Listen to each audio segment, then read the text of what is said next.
Hello and welcome to the Wonder Woman podcast.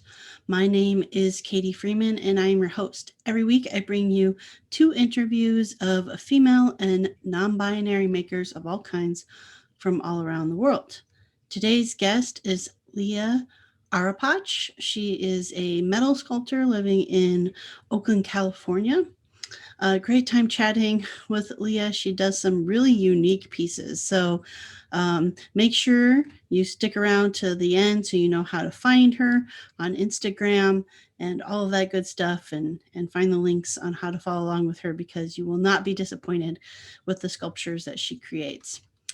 Before we hop into the interview with Leah, I want to give a big shout out and thank you to the patrons over on Patreon. So thank you so much. Kevin, Lefty's Woodshop, Christy, Twisted Twine, Christina B, Jeremy Speece, Sammy, Go Sammy Lee, Sven, Dwarf Size Workshop, Rachel, Moody Makes, Bonnie, Toolmom Bonnie, toolmomstore.com, Laura Oakley, Soap Company, Mary Lou, Made by Mary Lou, Amy, Bison Valley Carving, Dan and Kelly, Reclaim Living Store, Brandy, Studio Obey, Kathy, One Girl and Her Tools, Ellen, Little Bear Furniture, and Ethan Carter Designs.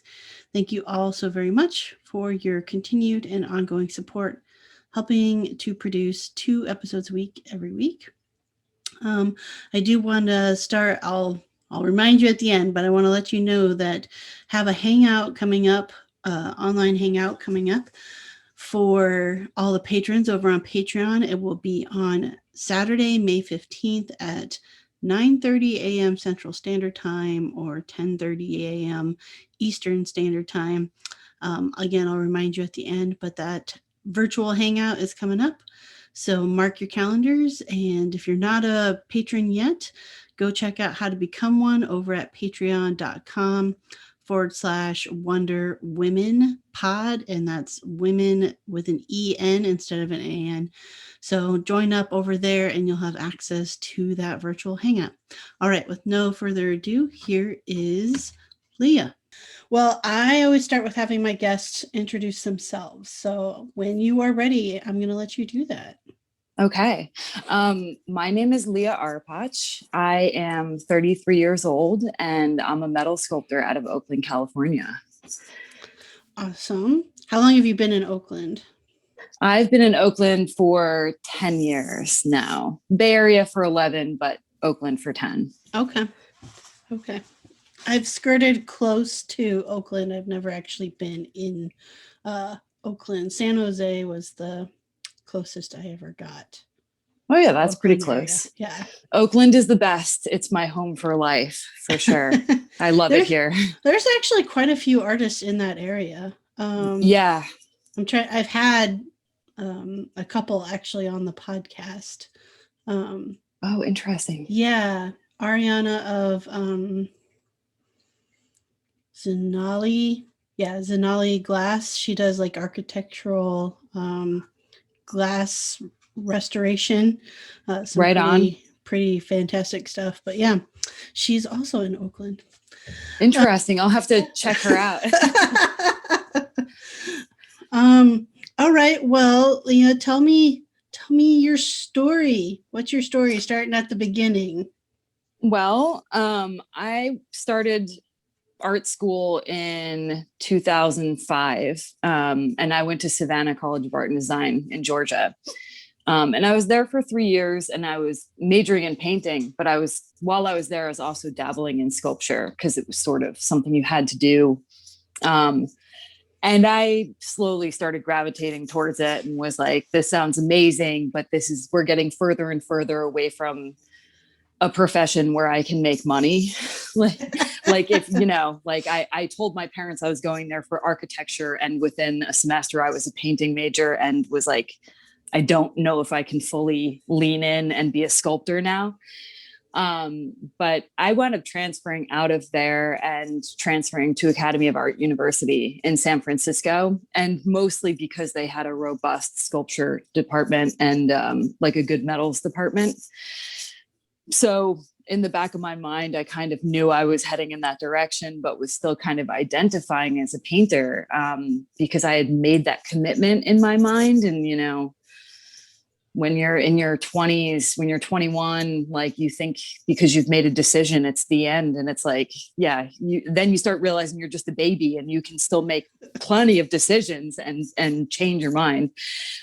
So when I was there, I started again taking sculpture classes, and the sculpture department basically was like, you really need to come into our department. Like you can still paint if you want, but like, are you happy over there, or would you rather be over here with us? And I was like, I'd rather be over there with you guys. So I made that switch and sort of completely leaned in. And then right off the bat was specializing in metal art while I was there.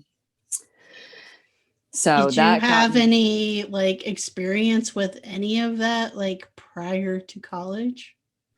No, my parents were pretty creative. My mom had a home store, and my dad was always building furniture and stuff like that. Like he had a full woodworking shop, and he was a mechanic. So he is a mechanic. So I was around a lot of creativity and DIY, and, my parents were always making things. But no, like I'm the first welder in my family. So, that was just a matter of, sculptors, my sculpture professors at SCAD being like, you should try this, and getting me into it. And then, just encouragement from mentors, basically. Mm-hmm. Mm-hmm. So I want to ask a little bit about like, what was you said there was a little fear around like, could you make money if you leaned into the sculpture piece? Was there, what was the fear around that? What was in the back of your mind saying you couldn't by doing that? Well, I'm not really sure. I think that, it's very rare to find a successful sculptor, right? Like in the fine arts world, I know a lot of painters that are making money. I know very few sculptors that are making money that aren't building monuments. You know what I mean? Mm-hmm. And that's not really an avenue that I wanted to go down.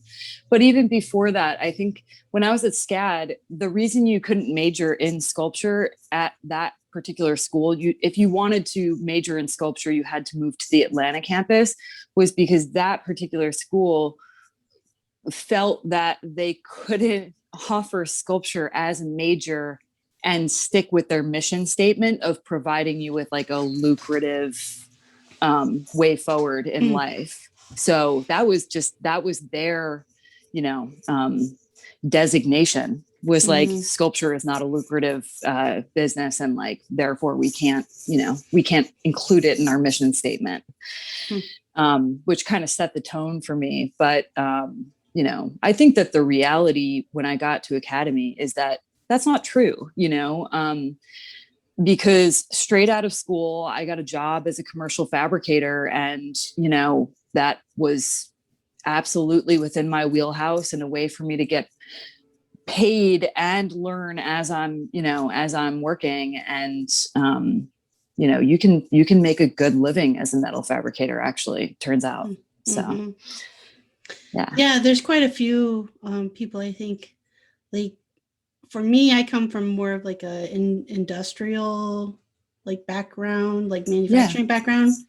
And so when I think of metalworking, I think like welders and people doing fabrication in an industrial sense. But I don't think, and you think trade school, I guess, when I think that, right? Like I think the people who are like different levels of certifications of welders and stuff like that. So Yeah. it's like I guess you don't necessarily understand that unless maybe you're coming from the other side of it, that the art world can feed into that as well. Yeah, I mean, it certainly can. And I think that I'm also in a really good area for that. I mean, like, first of all, if I knew I wanted to be a metal artist, I probably could have saved myself a lot of money just by going to a trade school and learning how to weld there.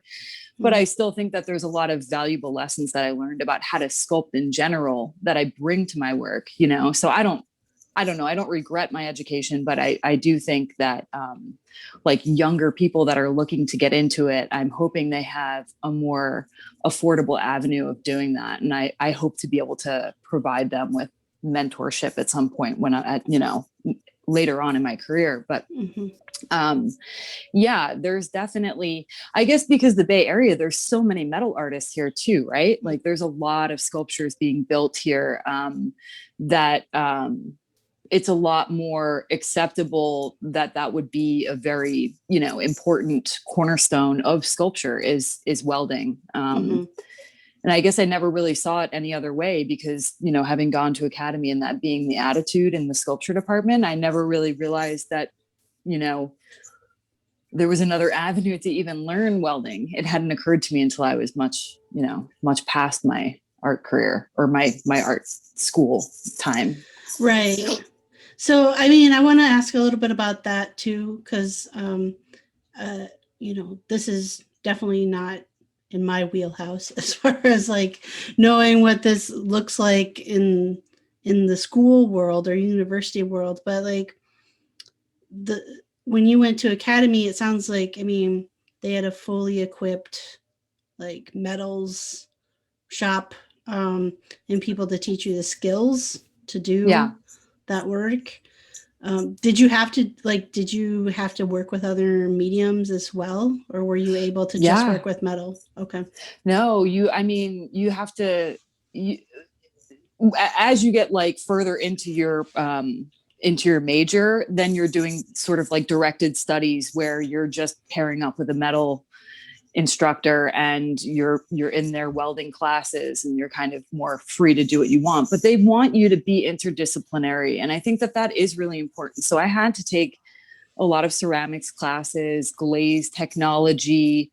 They didn't have a really robust woodworking program while I was there. And they were just starting to sort of incorporate that in, which I feel would have been a really good skill for me to know. Like my friend Sharon basically forced me to use a table saw for the first time the other day. And I'm still really afraid of that machine and just not very comfortable with woodworking tools. And as it turns out, like they're really, you know, that would have been really important as far as like building out a shop. You always need to have those skills, you know? So, but yeah, I mean, and then I had to do jewelry classes at academy as well. Cause they basically were like, you can't major in metal arts and not know how to solder. Like you have to do that even if you don't want to make jewelry, you know? So, yeah, but all of that really fed into my work in a big way too, you know? So, okay. So post college, you mentioned it briefly, but so what'd you go into right off the bat and how has that kind of morphed over time? Yeah. So, well, I had a brief stint where I was doing this series for Fashion Week, and that was jewelry stuff. And you know, when I was about to graduate, I was getting tapped by my instructors to work with metal artists around the Bay Area that were looking to hire another fabricator. So I was really excited to be in that position. But by the time I got back from New York, those positions had already been filled. It's pretty competitive out here, you know. So I ultimately wound up at a shop called Brian Martin Metals and basically began an incredibly important 3-year journey of learning, you know, that you could basically do anything with steel. And I think that was mostly because I had a very visionary mentor, Brian Martin, is an incredible metal fabricator and a metal sculptor. And we were doing commercial work. And within the 3 years that I was there, I moved up to like lead fabricator of his shop. And we were just doing everything from architectural stuff, railings, but a lot of custom furniture. And furniture it was an extremely fun thing to build. I mean, I really want to get back to furniture because I haven't built anything in that realm in a while, but it's just a really amazing way to cut your teeth, because you're just continuously maybe building the same table over and over again, and you're getting faster and faster and better at it, and I think that oftentimes like taking the creative aspect out of it relieves the pressure of having to do that part of it, and you can just work on the craftsmanship of it. So yeah, I mean, I was doing a lot of like angle iron sculptures when I graduated college. And then, after building about 250 tables for Brian, I started making a lot more organic, competent work, like this praying mantis behind me, actually. Yeah. So that training meant a lot to me. Mm-hmm. Where'd you move on from there? Well, Brian at that point he was getting ready to move to Australia. And, the idea was that maybe I would be helping him run his shop here while he opened another shop there. And at that point I was basically like, I think I want to open my own shop and, not have you depend on, like, I didn't want him to count on me and then for me to leave like 2 months later. So, yeah, I opened my own shop in Berkeley. Yeah, I mean, Brian was the kind of mentor that was like, well, I'd be disappointed if you didn't outgrow this place at some point. So like anything you need to get your shop started, like you let me know. And yeah, so then I went out on my own. What has that journey been like? Because there's definitely, right, there's your skills at fabricating, but then there's like the whole business aspect of running your own space. So what's that journey been like? Well, at Brian's shop, he also had an amazing operations manager that was constantly trained. Like he was also mentoring me and being like, don't do that. Or like, ideally you would not have that happen. Like, so they were helping me, learn about opportunity cost and like what things should cost and how long things should take. But then that kind of all goes off the rails when you're making a sculpture anyways, and for a long time, I was making these sculptures that were about 300 hours to build, and they're just so incredibly expensive and unaffordable that I've since started shifting and realizing that I'm not just making these pieces for me. I'm making them ideally so that other people can enjoy them as well. So, I mean, I don't think that I'm necessarily a mover and shaker and a good business person. I'm not turning a profit at my shop ever, So I think it's really hard to be an artist and a good business person. Like I finally understand that cliche that everyone's like, oh no, like artists are terrible business people. And it's like, yeah, because you really kind of can't be, unless you're doing a very commercial, unless your practice is somewhat commercial, like it's really hard to just make money. You're going with the ebb and flow of a completely crazy industry. Like the art world is just so bizarre and like unpredictable. Right. I mean, they taught me a lot about investing in equipment and running a pretty tight ship as far as my overhead goes. And Brian was really good at teaching me how to do anything with very little. So I have the attitude that like, I don't want to buy a piece of equipment unless I absolutely need it. I would like to have as little amount of baggage as possible, because shop security is definitely a thing in the Bay Area too. Like the more thousands of pounds worth of equipment you have to move, if you lose your shop, like the more it's going to be a difficult endeavor for you. So yeah, I mean, I wouldn't necessarily say I'm running a successful business, but my art practice has been pretty strong because of the lessons that I learned at Brian's shop.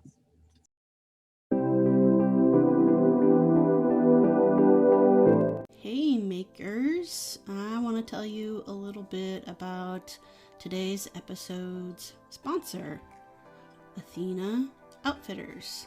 So when I'm in the market for a new pair of work boots, I do a ton of research, make sure I'm getting something that's going to fit right and going to last. Well, Athena Outfitters is a quality workwear brand for hardworking women that has a tons of experience with footwear. They've taken the time to select the very best shoes and boots made by each of the most reliable footwear brands. And when I shop at Athena Outfitters' site, it saves me time and energy because I trust that they found the best shoes for every job and activity. Plus bonus, you can shop online. So next time you need new work boots or some other type of high performance shoe, check out AthenaOutfitters.com, gear with grit. And Athena is ATHENA and then outfitters.com. You can also get a special discount at checkout by using the coupon code MM, that's capital M 15 for 15% off any purchase just because you're a listener of the podcast. All right, let's hop back into the episode. Okay. And is that, I mean, I guess what are you predominantly making or doing in your shop? Are you doing, strictly art pieces? Are you doing some of what the things you were doing with Brian? So I'm just full-time sculpture these days. And as much as I every once in a while feel like I'd really like to make some money and, start thinking about something functional or a piece of furniture that would be really like crazy sculptural. I haven't quite gotten there yet. Like, I feel like that's way down the line. Again, I don't know how to explain that really, but it's going to be very hard to do what I'm trying to do furniture wise. Mm-hmm. But yeah, right now I'm only making sculptures in my shop. And of all of your design, or do you do any sculptural fabrication work for other artists? All of my own design. Yeah. Okay. I've been very lucky because my husband is a lawyer, so I can sort of, I don't have to necessarily make beyond my overhead in my shop annually right now. I mean, the plan is for me to become a successful business, but it's really hard to do as a metal sculptor, Mm-hmm. I think, kind of what you said earlier, though, it's really hard to do as an artist, period. Like, yeah. For whatever reason, people don't value the time you put into things. I think they look at what you make and think materials only, not the time it took, not just to make that, but the time it took for you to gain the expertise in order to make that.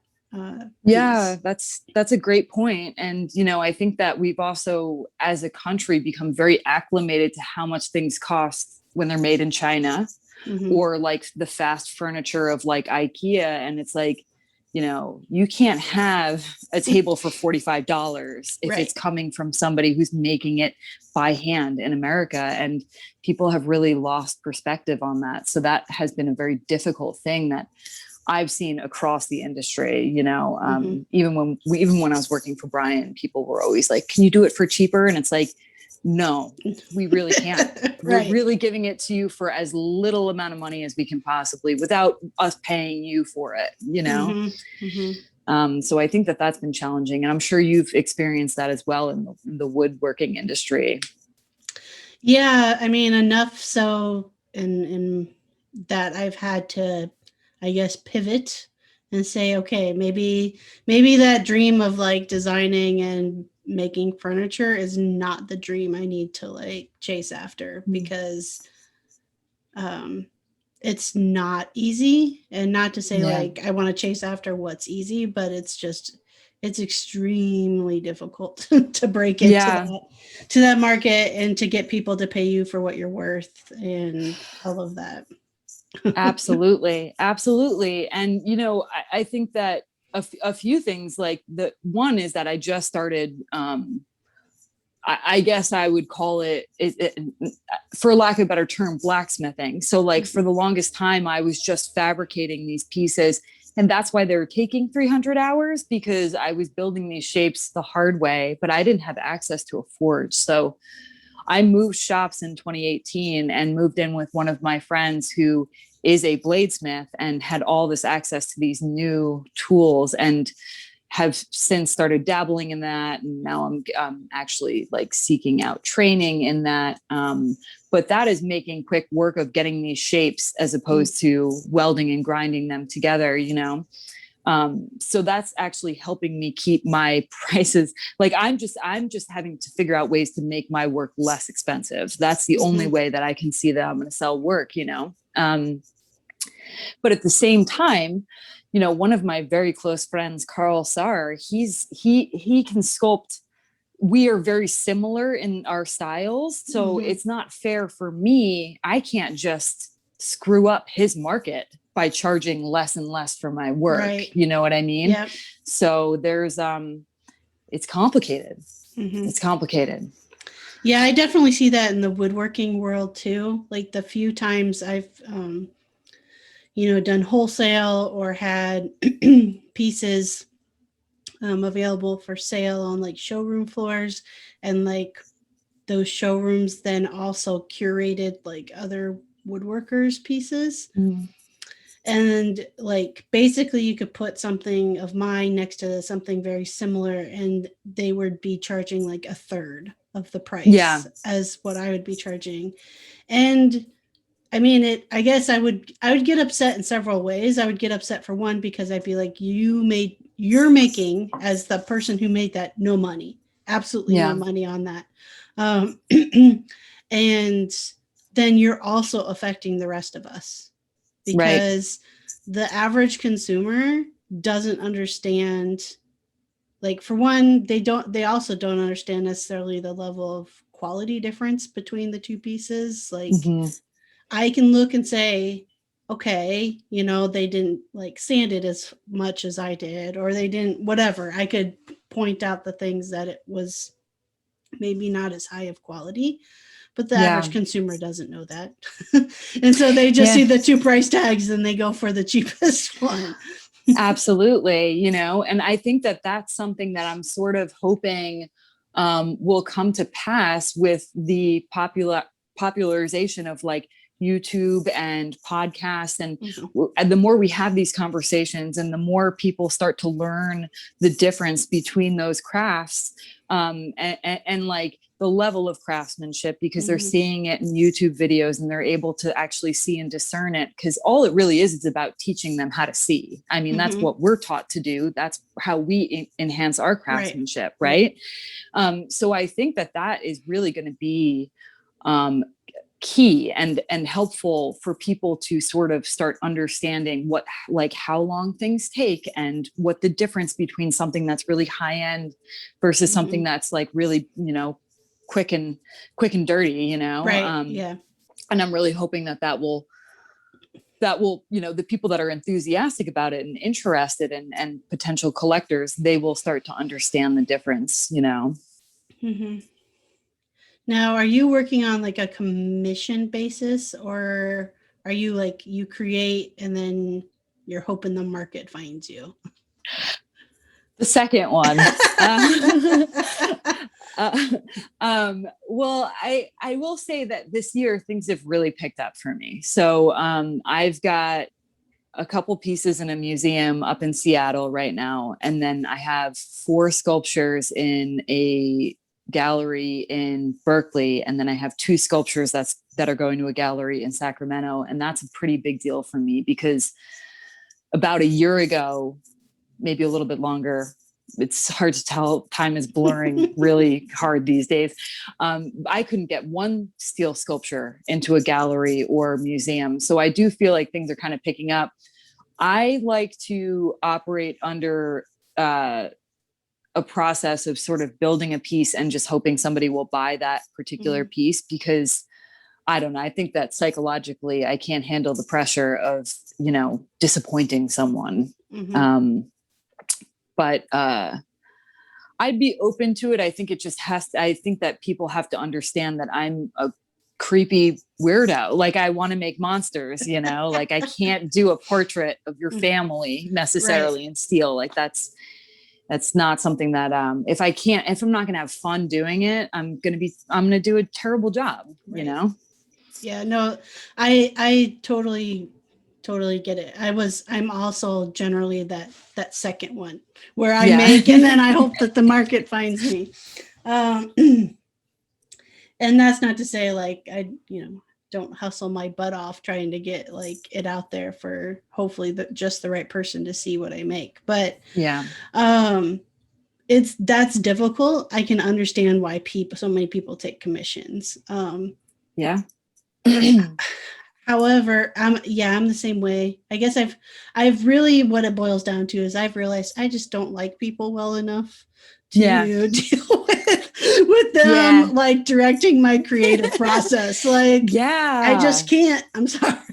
Can't. I totally understand. I mean, I think that like what a lot of people don't realize is like we've intentionally chosen professions where we're back of the house. You know what I mean? Like, I don't really necessarily want to talk to people or deal with people or have them infiltrating my process unless they're my mentors, you know? So that, I mean, that I haven't really welcomed commissions, and I'm not sure if I would open up to that at some point. I mean, I know that there are sculptors like Al Faro. He's a super famous metal sculptor. He's been around for ages. You just get on his list and you get what you get, like based on what he's making next, you know, and that's pretty incredible that he has that kind of fan base, and like they have that kind of faith in his work. But you know, I would prefer that people just fall in love with a piece and then want to buy that piece, you know? Yeah. Well, what you just described, that's what I had always hoped for. There's a few famous like studio furniture makers, you know, former studio furniture makers who were the same way. It's like you got on their list, and like whatever they made, that's what you got. And they had no problem paying for that. I'm like, where do I find that client? Because that's the client I want to find. They're eluding me too, but I know that they're out there, you know, like I live in the Bay Area. There are tons of rich people here, and they're nerds too. Like, I mean, I'm like, I just need to get these sci-fi monsters into the right hands, you know? And I'm not, I guess I don't necessarily believe in the meteoric rise anymore, even though it seems more prevalent in like the age of like Instagram and YouTube and like people becoming pretty famous on those platforms. Like, I have been doing better with like incremental progress and, you know, just working at it and trying to take every opportunity I get and going with it. But, you know, one of the things that's really been a mission of mine recently is to make affordable work, you know, stop making the 300-hour pieces, or make those because those are really fun, but ideally make a piece that's under $1,000 so that like the average person, that's already a lot of money to spend on a piece, but it's somewhat affordable, you know?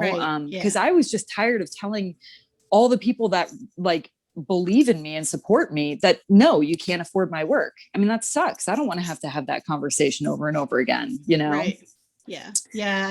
I totally get that, like 1000%. I mean, the people, friends and family who like support me or want me to make something for them, and they're always like, well, I want to pay you. It usually comes down to a conversation of how about I make this as a gift for you, because there's no way you can afford the price that I need for Yeah. this, and I will Yeah. just feel better like making it as a gift for you rather than like selling myself short on it. Like that will build Yeah. resentment. So it's like I'd rather just give it to you.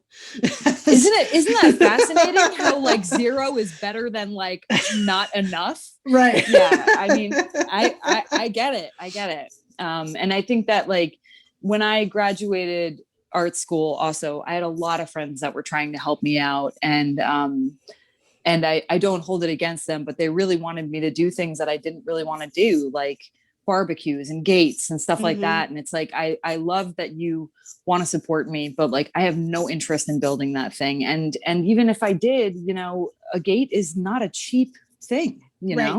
Right. I mean, like I don't have custom like furniture and fabricated stuff in my house, you know? Right. So, yes. yeah. Exactly. Yeah. Exactly. That's been part of my pivot over the last year and so. I mean, I think COVID kind of, I guess the silver lining to me is it's made me sit back and like reevaluate on like, okay, what do I actually enjoy doing, and you know, what can I do with that? And so it's like, first of all, I need to make my own pieces of furniture for my house because I like my aesthetic and I don't have any of those pieces in my house. Yeah. Yeah. So, you know, I've slowly started doing some of that and making stuff. And then it's like, and then the idea of like being able to teach people to do it themselves, I think is maybe where more I shine, because it is hard when it's like somebody really admires your work and they're like, there's no way they could ever, even when you cut all the prices like costs, like Yeah, can ever afford your work, but perhaps you can teach them to learn to love it as much as you and then create what they want to create. yeah. I mean, you're already dealing with somebody that like your work is speaking to them, and it's likely that that could translate into them actually wanting to do the work themselves. Yeah, I mean, I've had to get kind of creative. I would love to be a mentor one day, but I'm also like I'm just coming back from the Center for Metal Arts. I was there for a week taking lessons with Pat Quinn because I don't know how to forge. And everyone's like, oh, Leah's a great blacksmith. I'm like, I actually I don't blacksmith. Right, like right. I haven't been, I've been throwing sheets into the forge and flailing and like sinking them and raising them and doing all kinds of weird things that I remember from jewelry. But, you know, I would love to be a mentor one day, but I feel like I have so much to learn before I could, you know, I could be that for someone else. But that's something that's very important to me, that I'll be able to transfer these skills to someone else, because so many people have been benevolent and egalitarian with their knowledge of metalworking for me, you know? And I think that that's a gift that you're giving people. Yeah, exactly. So I do want to ask too, I mean, in art school and then kind of post art school, what was the like gender makeup in the metal sculpting world? Well, I will say that when I was at Academy, the women were holding it down in the metal shop. Like most of my friends, I had a couple of MFA females that were in the metal shop, and it was at least 50-50. But the women seemed to be doing slightly better than the men, like as far as what they were making. So it was a very equal experience there. And I think that like I'm in a bubble, right? Like Oakland is one of the most progressive cities in the world. Like there are a ton of female metal fabricators here. So you know, I think I have a unique experience in the fact that like it's not unusual necessarily for people to see a female metal sculptor, or it's not unusual for a female fabricator to be in a shop, any shop that you walk into in the Bay Area, which I think is pretty badass. That is pretty badass. And I feel like maybe it gives you all like an advantage in the sense of like you don't have to necessarily deal with that like, oh, can I talk to your boss type thing or whatever when Yeah. somebody walks in, you know? Oh, absolutely. I mean, there's a few ways that it cuts as an advantage for me, because as I'm sort of entering this world of all these blacksmiths and finding this community on mostly on Instagram, I feel like I am getting too much credit. I'm a decent fabricator. I'm an okay sculptor. I'm not by any means like a learned blacksmith. I still have a lot to learn and and a lot of ways to grow, but they're giving me a lot of opportunities and raising a lot of awareness and excitement about my work. And I think that that's because I'm a female, and they're really excited to be able to promote some females in the field. Mm-hmm. So like in that sense, I feel like I'm being given a lot of opportunities that I may have not even earned necessarily yet. And I'm down to earn them. I will earn them at some point, but you know, I am seeing that. Oh, and those guys are all over the country, you know, and I'm feeling very fortunate that they're excited about my work and pushing it. And then, yeah, I mean, as far as being like in the individual shop experience in the Bay Area, it was one of those things where like it was never surprising necessarily for like nobody ever walked into Brian's shop and was like, oh, I didn't realize it was a woman that worked here, you know? Right. And your reputation kind of echoes throughout that community a lot too. So a lot of people knew I worked for Brian, and sometimes that would actually get us clients when we'd have an interior design firm where it was mostly females on staff. They were really excited that they're working with a fabrication team where the lead fabricator was a female. That meant something to them, you know? And that's not to say it doesn't get silly sometimes too, though, you know, like I've definitely had some experiences. Right. You know, I remember the day that I went to go buy my first welder, and that was a pretty important moment for me in my life.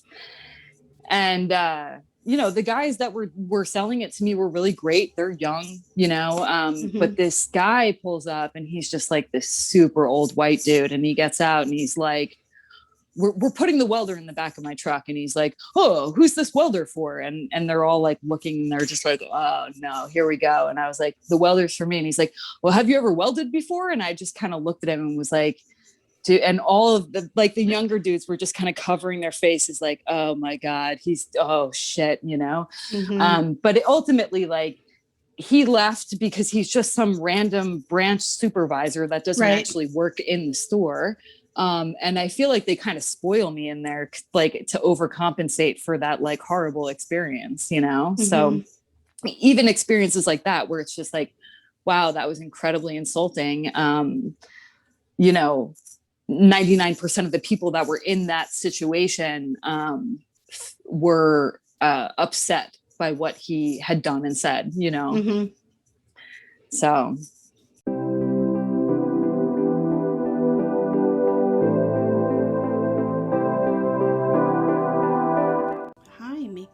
Today's episode is brought to you by toolmomstore.com.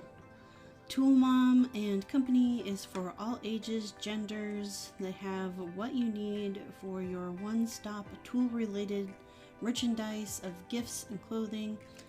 The products are fun, fashionable, one of a kind. In fact, I have two of the mugs. One has a circular saw with flames coming off of it. It says "Go Girl." Another one has the definition of a tool chick. Both of them are super awesome, and I have coffee out of them almost every morning. So check out toolmomstore.com or find them on Instagram at toolmombonnie. You can receive an extra 20% off at checkout by using the code MAKERMOM.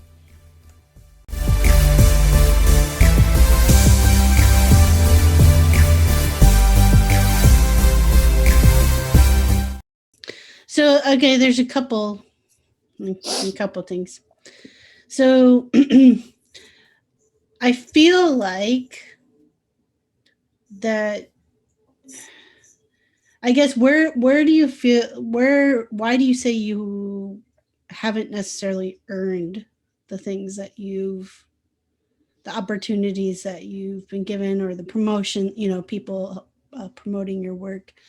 Because I'm 99.99% sure that if you were a male that I was talking to, that verbiage wouldn't be used. Well, it's not, I mean, I will say, like, I've worked my ass off, and I do think that my metal sculptures are unusual, and that they're high level craftsmanship and all of that. But the people that are giving me attention, the community that I've been sort of getting kind of like swept into, is mostly a blacksmithing community.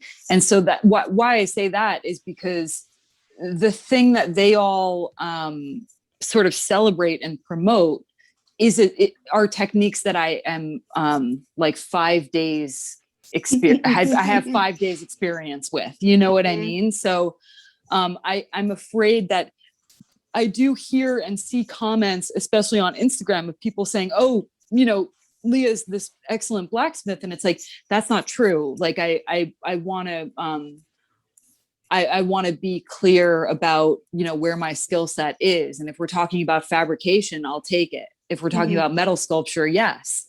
But blacksmithing, it actually just happens to be something that I'm brand new at, and I am flailing, so I don't want to be given the credit of somebody there are really amazing blacksmiths out there, male and female, that probably deserve more notoriety than I do at this moment. But it goes back to how difficult and competitive it is to be a metal sculptor. And I'm kind of like, I'll take it. But, I feel like I need to be a little bit honest about, like, where my skills are,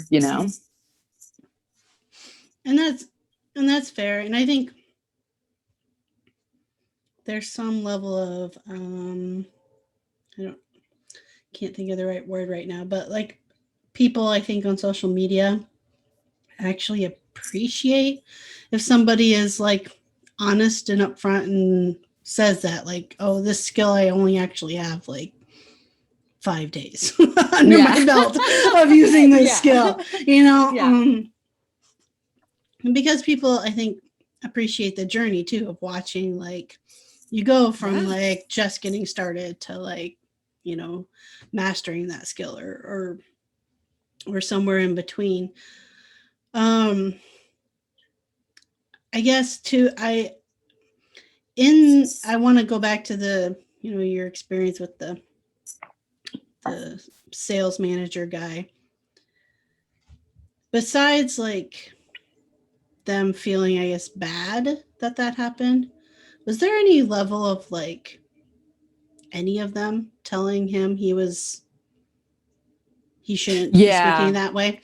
No, that was very much so. Like, it had occurred to me that even he realized in that moment, like, he started walking it back as soon as he said it, and they all kind of just looked at him and shook their head and were like, stop, just stop. Like, and the thing is that, like, I mean, it just feels like the further removed you are from, the guys that are behind the counter that are selling me things and are dealing with me and working with me on my account all the time, they're very acclimated to seeing females go in there and shop there.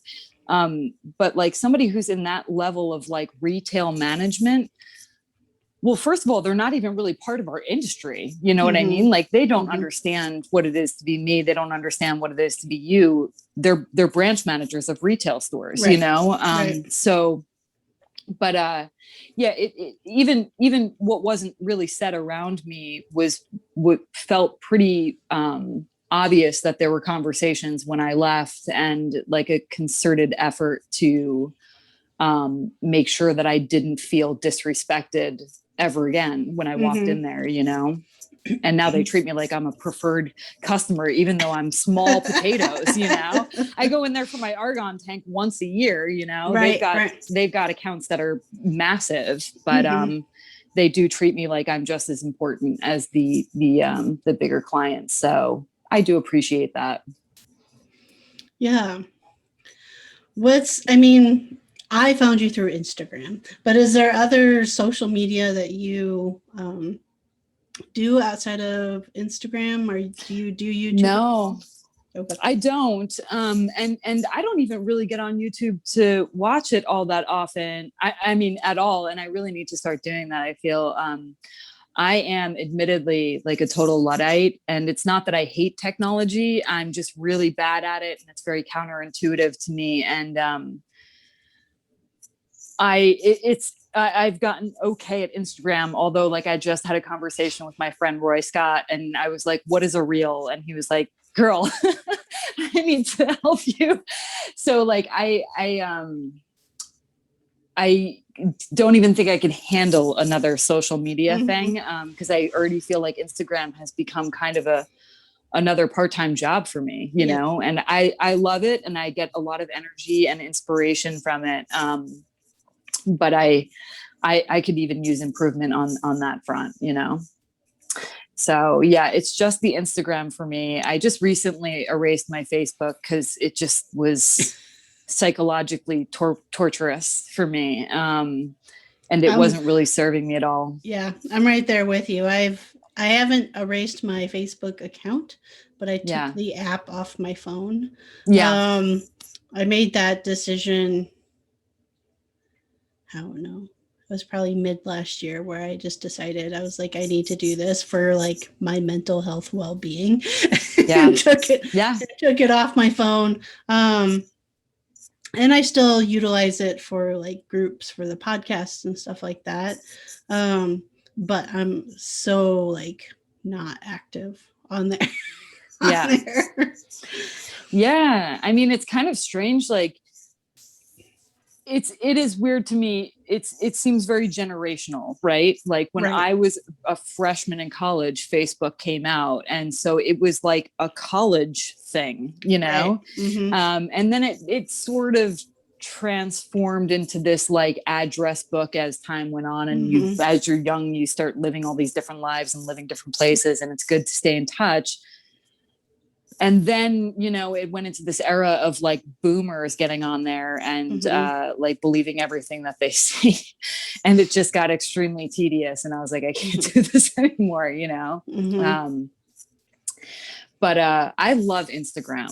I really do. I feel like it's been, you know, I went from being kind of an island unto myself. And in 1 year, making more friends in the middle of a global pandemic where I'm completely isolated than I do any other year, you know? And it's been really helpful and powerful for my art practice, I think. So have you found your community of like metal sculptors and blacksmiths and that kind of group? Yeah, absolutely. And it's starting to move into real life terms too. So like, you know, going on, I mean, meeting Jeff Fader and Chris Cash and Roy Scott and Carl Sarr, and like the list goes on and on and on of all of the amazing metalsmiths that have really reached out and become friends this year. But it's like now, you know, listening to Pat Quinn talk about the Center for Metal Arts on Jeff's podcast, I was like, this is the guy that I need to go learn from, because like going back to what you were saying about being new at something, it's not always easy. It's, you know, I would love to just, you know, sort of wallow in the attention I'm getting and be like, yes, thank you, I'll take it, you know? And instead it's like, I really need to, and it's good to show people that I'm absolutely brand new at something. But you know, Pat giving me like a safe place to be brand new at something, with zero expectations of me coming in there and knowing it all, gave me the opportunity to like create a great foundation for like my lifetime ahead in forging, you know? And I feel like that's, if you had asked me a year and a half ago if I'd be like reaching out to someone that I like followed on Instagram and going and flying out to Johnstown, Pennsylvania and spending 5 days in a row with him without ever having met him, I'd probably be like, no, definitely not, you know, because I'm an introvert, you know, and it was an epic adventure. And then Chris Cash, my friend that He has the Axe and Iron podcast. He drove up and saw me, and it's just like, these people really, it's hard to explain to my husband too, because he's a lawyer and he has an Instagram account, but he doesn't actually use it. And he's still of the mind of like stranger danger when it comes to social media. And he's not fully on board with the idea that these people that I'm meeting, this community that I'm sort of like just leaning into, are actually people that will probably be lifelong friends for me, Yeah.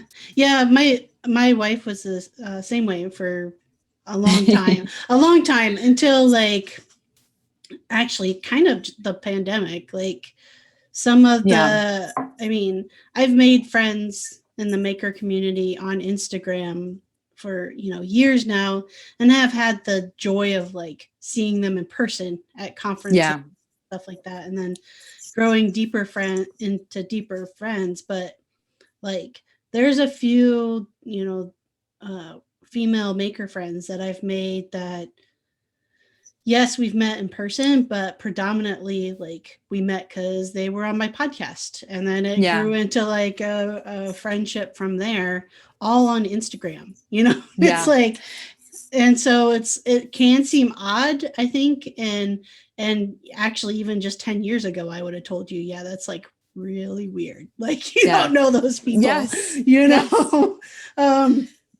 but you kind of like bond over, like you have interest in similar things, and like so you can talk the same language in that regard. And I do believe it's like when you start putting stuff out there like on Instagram or whatever, your tribe finds you, right? The people that totally get you find you. Absolutely. I mean, I didn't know that, but now I do, and it's pretty powerful. I mean, it's meant a lot to me, because I do feel like I feel alone a lot. Like I'm in this space building my monsters by myself, and it can be very, like, metal fabrication in general is a very solitary thing, because you have something over your face, something over your ears. You're not communicating with other people in the room.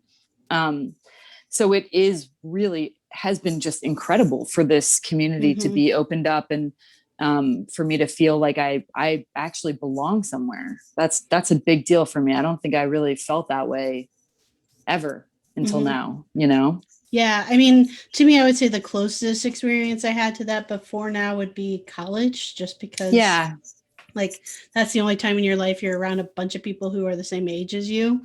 And you're all going through it together. You're all going through it together. But even then, I mean, even my like best friend from college, like there's life things that we have in common, but like she's like got her master's in English, which I'm like, no, thank you at all.